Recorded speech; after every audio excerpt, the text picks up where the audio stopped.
I used to say I needed silence to write. That's why I left everything behind, the city, the job, the noise. I thought living alone in a cabin deep in the forest would be the cure for my tired mind. But that morning, I realized even silence can scream when destiny knocks on your door. She didn't come to attack me, not to growl, not to run. She just looked at me, soaked, exhausted, with eyes full of tears. And then I saw what was lying at her feet, a pup, injured, barely alive. From that moment on, everything changed. It was early November in Bitterroot, Montana. The mountains were draped in fog, and the ground was blanketed with golden leaves. Rain from the night before still dripped from the tall pines when I opened the cabin door, expecting nothing more than the smell of coffee and maybe the rustle of a squirrel. But there she was, a lone she-wolf, massive, her fur matted and caked with mud. Her chest heaved as if she'd run 4 miles, and in her eyes there was no wildness, only pain, desperation. She laid the pup down in front of me with an almost human tenderness. The tiny body trembled faintly, eyes barely open, a deep gash on its hind leg. The wolf sat there, in the rain, making no sound. Just waiting. My mind screamed that it was madness, that I shouldn't go near her, but my heart had already made the choice. I stood there, frozen, for what felt like hours. She kept her eyes locked on mine, wild eyes, but not threatening. They were eyes of waiting, of restrained desperation. As if, defying every instinct, she had come to ask a human for a help. Moving closer was an act of faith. Every step I took was slow, deliberate.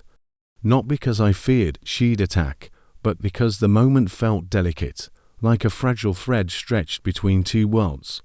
The wolf didn't move. She didn't even lift her ears, but when I knelt beside the pup, she let out a muffled sound, a low, guttural whisper that felt more like pain than warning. The little body trembled. There was dried blood on his neck, and one of his paws was swollen, nearly purple. This wasn't an accident. Someone, or something, had hurt him. And yet, there he was, still breathing, caught between life and death and left in my care. I wrapped him in an old cloth that had been sitting by the door. The wolf didn't flinch, but her gaze never left me. When I stood with him in my arms, she only stepped back half a pace, then lay down at the cabin's threshold like a silent sentinel, not pushing in, not demanding. As if she understood this was now the only safe place. Inside the cabin, my emotional chaos gave way to muscle memory. I boiled water, dried the pup gently, cleaned his wounds with whatever I had. Adhesive tape, gauze, a blanket warmed by the fireplace I lit in a rush. Through it all, the she-wolf waited outside, still, focused, as if her soul had followed the pup inside, while her body remained at the door. And the strangest thing was I, a man who had run from the world in search of silence, now had a wild wolf at my door and a pup fighting for his life on my living room floor. And for some reason I still can't explain, I didn't want it any other way. Throughout the night, I woke up several times to the sound of rain tapping on the roof and the crackling of the fireplace. But that wasn't what kept me alert, it was her. Through the fogged-up window, I could see the silhouette of the wolf, motionless in the darkness. She hadn't moved an inch from the door, no howls, no cries, just quiet watchfulness. As if her mere presence was both a gesture of trust and a silent warning. The pup slept wrapped in blankets, breathing heavily but stable. Each time I looked at him, something inside me shifted. It wasn't just compassion. It was a kind of responsibility I hadn't asked for, but couldn't walk away from anymore. At dawn, I opened the door slowly. The she-wolf rose gently. She didn't run. She didn't growl. She took 2 steps forward and looked at me. That's when I noticed the details more clearly. Old scars on her muzzle, matted fur, and one clouded eye. She was a survivor, just like me. I grabbed a ceramic plate and placed some meat I had left from the night before. Set it down about 2 feet from the door. She hesitated. Then, with a slowness that felt almost sacred, she stepped forward and ate. No rush, no fear. That silent meal sealed something I didn't yet understand, but it would shape the days to come. Because that morning, for the first time, I didn't feel alone in that forest. In the days that followed, a quiet routine began to form between us. I took care of the pup inside the cabin, and she remained outside, always in the same position, like a living statue, eyes tracking every move. The pup started to respond. He moved his head, let out soft little sounds, and opened his eyes for the first time on a misty morning. She saw him through the window, didn't move, but released a low sound, almost like a muffled whimper. That was when I realized she was trusting me with what she held most dear.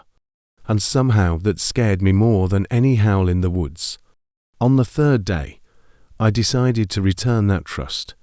I opened the door all the way. She approached slowly, very slowly, took 2 steps inside the cabin and stopped.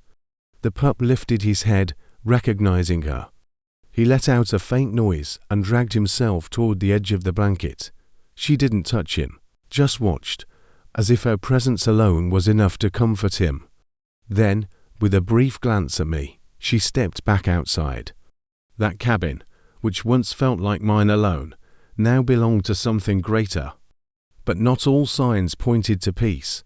That afternoon, I found strange footprints behind the house. Not animal tracks, boot prints, deep, heavy. The kind someone leaves when they're spying or stalking. I stood there, staring at the ground, a chill running down my spine. In that moment, I understood something I hadn't before. She hadn't come asking for help by chance. She was running from something, and now whatever it was, it might be headed my way to. That night felt different. Until then, the silence of the forest had been almost comforting. But that night it felt like it was holding its breath. Like hidden footsteps were brushing through the brush. Like something was out there. Something that didn't belong. I locked the door, twice, checked the windows. Even the one in the kitchen, that almost never shut properly. The wolf was lying near the entrance, like always, but there was something in her body, a tension, a state of alert I hadn't seen before. It was as if the air itself had changed. At 3 a.m, a sharp crack woke me. It wasn't the wind. I got up slowly, every muscle stiff from too many restless nights. I peeked through the front window, nothing. But when I stepped over to the side of the house, I saw the shadow. It wasn't an animal, and it didn't move like one. I froze, heart racing. Outside, the wolf let out a low growl, not a threat, a warning. And in that moment, something I'd buried came rushing back. Years ago, I'd worked as a field journalist. Hard stories, wildlife trafficking, illegal hunting, exotic animal abuse. There was a group, never identified, that had threatened our team at one particular investigation. We thought it was behind us, but suddenly those footprints, that shadow, her eyes, it all felt connected in a way I didn't quite understand yet. I returned to the pup. He was sleeping, but twitching in his blankets, like he sensed something approaching. Outside, the silence returned, but now it wasn't empty. It was a silence that was waiting. The next morning, when I finally gathered the courage to step outside, I found exactly what I feared. Footprints, human, barefoot, but heavy, as if the person had dragged their weight while walking. They led from the forest road to the side of my cabin and stopped right under the window where I'd seen the shadow. Nothing was broken, nothing stolen, but the mere presence of those prints was worse than any break-in. Because they carried a silent message: I've been here. I know where you live. I walked back inside with a knot in my throat. The wolf looked at me like she already knew. Like she had seen eyes like his before, eyes that don't hunt to survive, but for the thrill of it. I sat by the fireplace 4 hours, not writing a single word. I kept thinking about running, but where would I go? And could I really leave the pup behind? Leave the wolf, the one who had trusted me, alone. Later that afternoon, as I stepped out to chop some wood, I noticed something I had missed. A deep carving on the bark of a tree, about 20 meters from the cabin. 3 vertical slashes, long, cut with a blade. It was a symbol, and I had seen it before, in one of the old investigations I'd buried deep, out of pure survival instinct. It was the mark of a group that hunted rare animals for illegal trade. Animals like that wolf, pups like the one now sleeping on my rug. The past had found me, or worse, it had followed her straight to me. That night, I slept on the living room floor, next to the pup, with an old rifle within arm's reach, and the wolf, as always, at the door, standing guard, silent, but this time her eyes never closed. I couldn't shake the image carved into that tree. There was something about that symbol that stirred old memories, not of the forest, but of the life I left behind before I buried myself in pine and silence. Before I vanished into the woods, I was an investigative journalist, not the glamorous kind. I dug into what others avoided: animal trafficking, underground labs, faceless organizations. And it was during one of those investigations that I first heard the name Sable Creek, a place that sounded made up, whispered only among those who knew. A remote outpost where captured animals were trained for private shows, illegal fights, or sold to twisted collectors. I never found proof. But one source, a retired park ranger, left me with a warning I completely ignored. If a lone she-wolf ever comes to you without fear, don't run. She might be the only thing standing between you and the men from Sable Creek. Back then, I thought it was poetic, almost mystical, but today, it felt like a prophecy. I searched through the old trunk where I kept the scraps of my past, and there it was, the file. Torn, stained, but still intact enough to bring everything rushing back. Photos of traps, reports of mutilated animals, and a map of 50-kilometer radius drawn around the rumored operations of Sable Creek. My cabin sat right inside the circle. A chill crawled down my spine. Maybe that wolf hadn't just come looking for help. Maybe she had escaped from there. Or worse, maybe they knew she escaped, and they were tracking her. I looked out the window. The wolf hadn't moved, but her eyes, locked on the shadows between the trees, told me everything. They were closer than ever. That night, I didn't sleep. Neither did the wolf. The pup, though still in pain, was breathing more steadily. Every time he whimpered, the wolf would lift her head, but she never came inside. It was like she understood the boundaries of my world, and chose to respect them, like she trusted me. But it wasn't the pup that kept me awake. It was the sound, a dry crack in the distance, a branch breaking where no steps should be, and then silence. Too much silence for a living forest. I grabbed my flashlight and stepped onto the porch. The wolf stood up, but didn't stop me. I pointed the light into the darkness. Nothing, but something deep in my gut told me we were being watched. I went back inside and locked the door. It wouldn't stop anyone, but it made me feel less exposed. Then I walked to the back of the house, to a place I hadn't touched since moving in, a locked cabinet with my grandfather's old rifle inside. I had never fired it, never wanted to, but that night I hoped more than anything that it would work. The wolf laid down in front of the door again.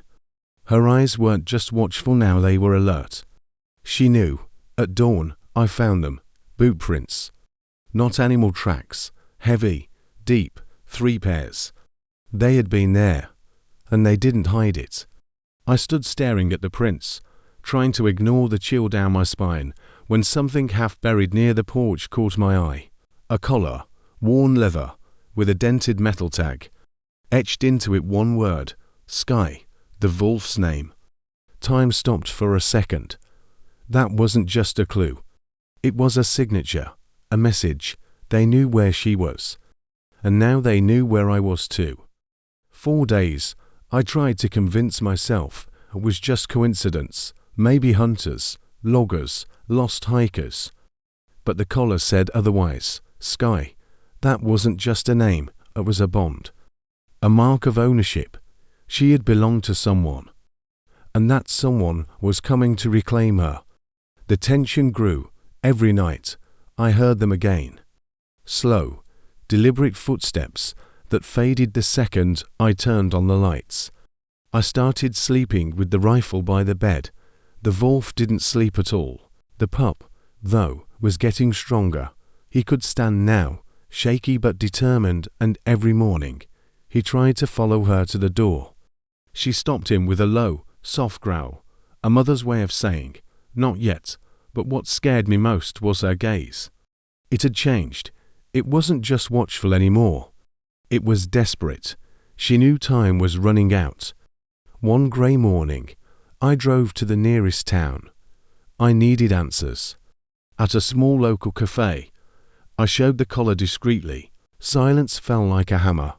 One of the men in kempt beard, sunken eyes approached. "Where'd you find this? On my property."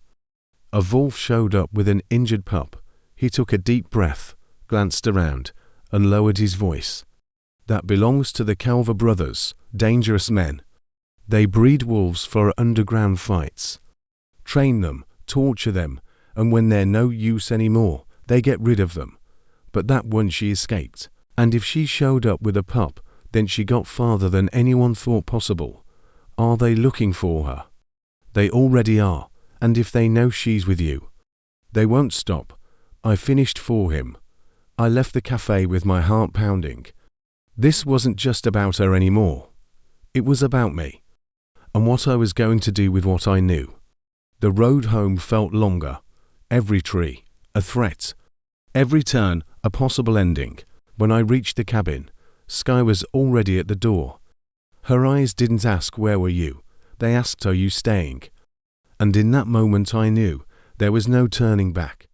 Night fell with a weight that wasn't just in the sky. I shut the windows, locked the door. But it wasn't fear keeping me awake, it was certainty. They were coming. Skye was restless.